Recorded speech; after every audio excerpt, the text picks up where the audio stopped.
Hi everybody, today is December 30th, 2014. Putin's new weapon in the Ukraine propaganda war, Internet Trolls. The Internet Trolls army selling of the Kremlin's parallel universe to the Russian people and to the skeptical Western audience is a matter of life and death for Putin's regime. If the Russian people do not buy their story, Putin loses the high rating on which his regime rests. If he cannot convince his Western audience, Europe and the United States will take actions that spoil his Novorossiya ventures and threaten his regime.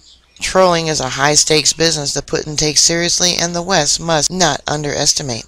Germany's Angela Merkel described Russia's President Vladimir Putin after a phone conversation as living in another world. Like Merkel, we, who write on Russia's war on Ukraine, have all had our rude introduction to Putin's other world. In his parallel universe, the aggressor is the victim.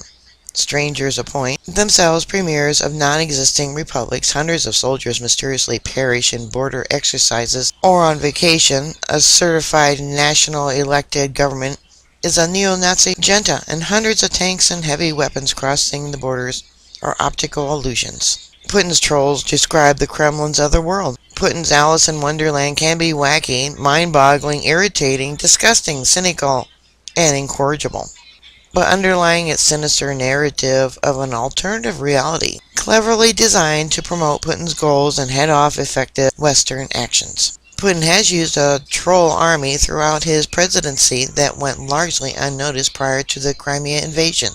The Kremlin indeed required an army to construct a new universe parallel to the real universe in which we live.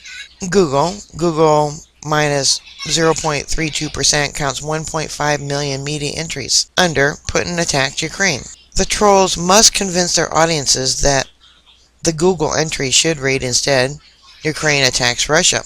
Quite a job. According to a BuzzFeed account, each troll is expected to post 50 news articles daily, and maximum 6 Facebook and 10 Twitter accounts with 50 tweets per day.